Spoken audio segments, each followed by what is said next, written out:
பெரியார் பிறந்த மண்ணில பகுத்தறிவு பேசுற தமிழ்நாட்டுல இப்போ அரசாங்கத்தோட ரிமோட் கண்ட்ரோல் இந்த ஜோதிடரோட கையில இருக்கா? தமிழ்நாட்டோட முதலமைச்சர் ஜோசப் விஜயா இல்ல இந்த ஜோதிடர் ராதன் பண்டிட்டா? இன்னைக்கு தமிழ்நாட்டே உலுக்கிட்டு இருக்கிற இந்த ஒரு பெயர் ராதன் பண்டிட். யார் இந்த ராதன் பண்டிட்? இவரு திடீர்னு எப்படி அரசாங்கத்துக்குள்ள வந்தாரு? இவருக்குன்னு ஒரு பதவியை ஏன் முதல்வர் கொடுத்தாரு? ஆபீசர் ஆஃப் சோசியல் டியூட்டி அப்படிங்கிற ஒரு பதவியை இவருக்கு கொடுத்திருக்காரு. இவர் யார், எங்கிருந்து வந்தார், இவருடைய பின்புலம் என்ன அப்படின்றத நம்ம தொடர்ந்து பார்க்கலாம். இவர் திடீர்னு முளைச்ச காளான் கிடையாது. இவருடைய நிஜ பேர் ரிக்கி ராதன் பண்டிட் வெற்றிவேல். இவர் 1990ல நம்மளுடைய மறைந்த முதல்வர் ஜெயலலிதா அம்மையாரோட ஆஸ்தான ஒரு ஜோதிடராகவும் இருந்திருக்காரு. ஆன்மீக குருவா இவர் தான் ஜெயலலிதா அம்மையாருக்காக இருந்தாரு. 1991ல நீங்க தான் தமிழ்நாட்டோட முதலமைச்சரா வருவீங்கன்னு ஆணித்தரமா சொன்னார். அதே மாதிரி அவர் சொன்ன வாக்குறுதிகள் பழிச்சிருக்கு. 1991ல ஜெயலலிதா அம்மையார் தான் முதல்வரா இருந்தாங்க தமிழ்நாட்டுல. அது மட்டும் இல்ல, 2000ல நியூமராலஜி படி ஜெயலலிதா அம்மையாரோட பேரோட ஏ என்ற எழுத்தை சேர்க்க சொல்லி சொன்னதும் இவர் தான். அந்த டைம்ல நம்ம ஜெயலலிதா அம்மையாரை போய் பார்க்க யாராவது போனா, அதாவது ஒரு தொழிலதிபரா இருக்கட்டும், ஒரு அரசியல்வாதி யாரா இருந்தாலும் முதல்ல இவர்கிட்ட போய் இவர்கிட்ட பர்மிஷன் கேட்ட பிறகுதான், இவர் ஓகே சொன்ன பிறகுதான் அம்மாவையே போய் பார்க்க முடியும். அந்த அளவுக்கு ஒரு பவர்ஃபுல்லான ஒரு இடத்துல ஜெயலலிதா அம்மையா இவரை வச்சிருந்தாங்க. ஆனா 2014ல எல்லாமே தலைகீழா மாறிடுச்சு.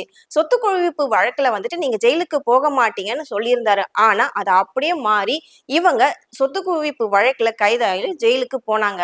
அதுக்கப்புறம் இவர் அப்படியே ஓரங்கட்டப்பட்டாரு. இவர் ஓரங்கட்டப்பட்டது மட்டும் இல்லாம அப்படியே டெல்லிக்கு பேக்கப் பண்ணப்பட்டாரு. பல வருட சைலன்ஸ்க்கு அப்புறம் மறுபடியும் தமிழ்நாட்டுல ரீஎன்ட்ரி கொடுத்திருக்காரு இந்த ராதன் பண்டிட்.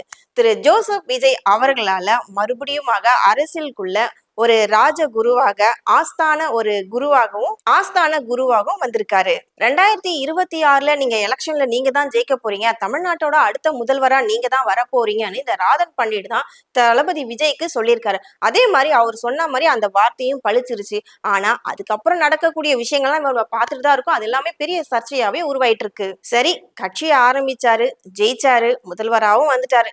இதோட முடிஞ்சுதா? இதுக்கப்புறமா தாங்க பல சிக்கலே இருக்கு, பல எதிர்ப்புகள் இருக்கு, பல போராட்டங்கள் இருக்கு. இதோட முடிஞ்சதா? இதுக்கப்புறம் தாங்க இருக்கே பெரிய ட்விஸ்ட்.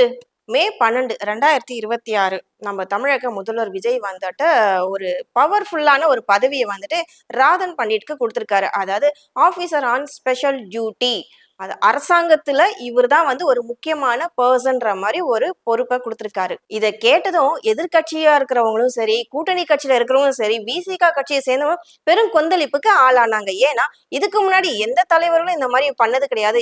இந்த மாதிரி ஒரு ஜோசியருக்கோ இல்லாட்டி இந்த மாதிரி ஜோசியம் ஜாதகம் பாக்குற ஒருத்தருக்கு ஒரு பதவி, முக்கியமான அரசாங்க பதவி எல்லாம் கொடுத்ததே கிடையாது அப்படிங்கிற மாதிரி ரொம்ப கொந்தளிச்சுட்டு போயிட்டாங்க. திராவிட மாடல், சமூக நீதி மாடல் சொல்லி மாற்றம் தரக்கூடிய ஒரு கட்சின்னு சொல்லிட்டு இப்படி அரசாங்க பணத்துல, மக்களுடைய வரி பணத்துல ஒரு ஜோதிடருக்கு முக்கியமான ஒரு பதவி, அரசாங்க பதவி கொடுக்கணுமா அப்படின்னு பலதரப்பட்ட எதிர்ப்புகளும் கேள்விகளும் எழுந்துட்டு இருக்கு. இது எந்த விதத்துல நியாயம்னு சரமாரியான கேள்விகள் பறந்துட்டுதான் இருக்கு. அறிவாலயம் தொடங்கி சத்தியமூர்த்தி பவன் வரைக்கும் இந்த ராதன் பண்டிட் தான் இப்ப டாப் ஆஃப் த டாபிக்கா இருக்காரு. இப்போ மக்களாகிய உங்ககிட்டதான் ஒரு கேள்வி. ஒரு ஜோதிடர் அரசாங்க பதவியில இருக்கிறது சரிதானா? தமிழ்நாட்டை ஆள போறது ஜோசப் விஜயா இல்ல ஒரு ஜோதிடரா? அது மட்டும் இல்லாம அடுத்தடுத்து வரக்கூடிய தமிழ்நாட்டுடைய நிலைமைகளை இவர் தான் கணிக்க போறாரா? இந்த ராதன் பண்டிட் தான் ஆஸ்தான குருவாக விஜய்க்கு இருக்க போறாரா? ஜெயலலிதா அம்மையாருக்கு இருந்த மாதிரி இவருக்கும் இருக்க போறாரா?